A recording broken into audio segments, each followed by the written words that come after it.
Ration కార్డులను పంపిణీ చేస్తామని పౌర సరఫరాల శాఖ మంత్రి నాదెండ్ల మనోహర్ తెలిపారు. సెప్టెంబర్ 15 వరకు 4 విడతల్లో స్మార్ట్ కార్డులను అందజేస్తామన్నారు. క్యూఆర్ కోడ్ సహా పలు సాంకేతిక అంశాలతో స్మార్ట్ కార్డులు రూపకల్పన చేశామని చెప్పారు.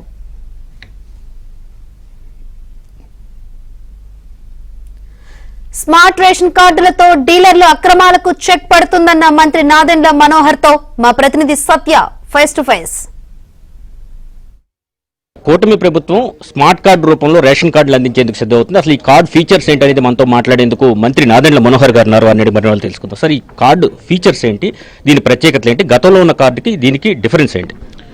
గతంలో ఆ ప్రభుత్వం రేషన్ కార్డుని కూడా వాళ్ళ రాజకీయ లబ్ధి కోసం ఉపయోగించుకుని వాళ్ళ ఫోటోలు, ఆ రాజకీయ నాయకుల ఫోటోలతో పాటు వాళ్ళ పార్టీ కలర్స్ ఇట్లా ఉపయోగించుకుని ప్రజలకి అందించాల్సిన ఈ ఐడెంటిటీ కార్డుని దుర్వినియోగం చేశారు. ఇది కాకుండా కొన్ని నియోజకవర్గాలు అయితే సొంతంగా ప్రింట్ చేసి కూడా ఇచ్చారు. వీటిని అధిగమించి గౌరవ ముఖ్యమంత్రి గారు ఇచ్చిన సూచనల మేరకు, అదేవిధంగా గౌరవ ఉప ముఖ్యమంత్రి గారు ఆయన సూచనలు కూడా తీసుకుని ఏటీఎం సైజ్ కార్డ్ని ఈరోజు ప్రవేశపెట్టబోతున్నాం. ఇందులో ప్రధానంగా సేఫ్టీ మెజర్గా, సెక్యూరిటీ మెజర్గా మనం క్యూఆర్ కోడ్ కూడా ఏర్పాటు చేసాం.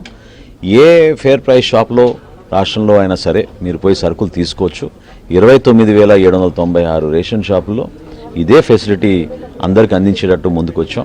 అదేవిధంగా లబ్ధిదారుల్లో ఉన్న ఆ కుటుంబ పెద్ద వాళ్ళ ఫోటో ఉంటుంది. వాటితో పాటు అక్కడ ఉన్న వాళ్ళ చిరునామా, కుటుంబ సభ్యుల వివరాలు చాలా స్పష్టంగా కనపడేటట్టు ఈ కార్డుని మేము రూపొందించాం. కార్డ్ నెంబర్ బోల్డ్గా ఉండడం, అదేవిధంగా హెల్ప్ లైన్ నెంబరు ఏ విధంగా ఉపయోగపడతాయి అంటారు? అంటే మీరు గతంలో ఉన్న ఆ కార్డ్స్ మీరు ఒకసారి చూస్తే కార్డ్ నెంబర్ ఎవరు కనపడదు.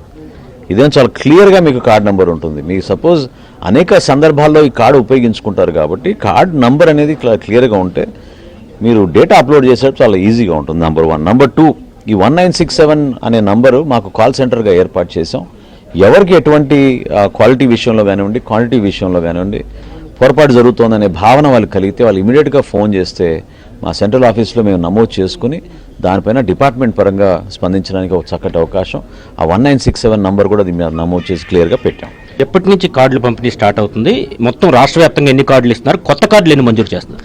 రాష్ట్ర వ్యాప్తంగా 1,46,00,000 కుటుంబాలకి ఉచితంగా ఈ స్మార్ట్ రైస్ రేషన్ కార్డులు పంపిణీ చేయబోతున్నాం. ముందుగా 9 జిల్లాల్లో 20వ తారీఖున ప్రారంభించబోతున్నాం.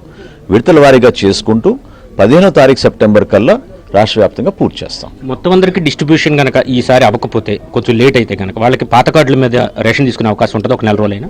డెఫినెట్గా ఆల్రెడీ ఏవైతే సంఖ్య నేను మీకు చెప్తున్నానో అది ఆగస్టులో కూడా వాళ్ళు సరుకు తీసుకోవచ్చు. అదేవిధంగా ఇది ఒక నిరంతరంగా జరిగే ప్రక్రియ.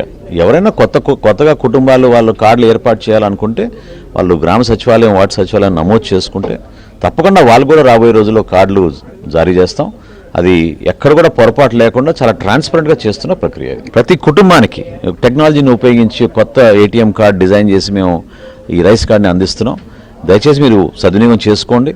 పొరపాటు లేకుండా డిస్ట్రిబ్యూషన్ జరగడానికి ఒక చక్కటి అవకాశం. దయచేసి మీరు అందరూ ఈ పండుగ వాతావరణాన్ని మా కుటుంబ ప్రభుత్వం అందిస్తున్న ఈ అవకాశాన్ని ఉపయోగించుకోమని కోరుతున్నాను. ఈ స్మార్ట్ కార్డు చూస్తే కనుక మనకి నెంబరు, స్మార్ట్ కార్డు నెంబర్ ఇక్కడ మనకి బోల్డ్గా కనిపిస్తుంది. చాలా పెద్ద అంకెలు దీనిలో కనిపిస్తాయి. బోల్డ్గా కనిపించే విధంగా స్మార్ట్ కార్డుని ఏర్పాటు చేశారు. కింద క్యూఆర్ కోడ్ను కూడా ఏర్పాటు చేశారు. ఈ క్యూఆర్ కోడ్ని కనుక మనం స్కాన్ చేస్తే, అంటే ఫోన్ ద్వారా స్కాన్ చేస్తే ఇమీడియట్గా ఎవరైతే కుటుంబ సభ్యులు ఉంటారో వాళ్ళ వివరాలతో పాటు వాళ్ళు ఎక్కడెక్కడ రేషన్ తీసుకున్నారనే విషయాలు కూడా మనకు తెలుస్తుంది. మరోవైపు దీని వెనుక తీసుకుంటే కనుక గతంలోలా కాకుండా ఎవరైతే కుటుంబ సభ్యులు ఉంటారో వారి పేర్లన్నీ కూడా దాని మీద మెన్షన్ చేశారు.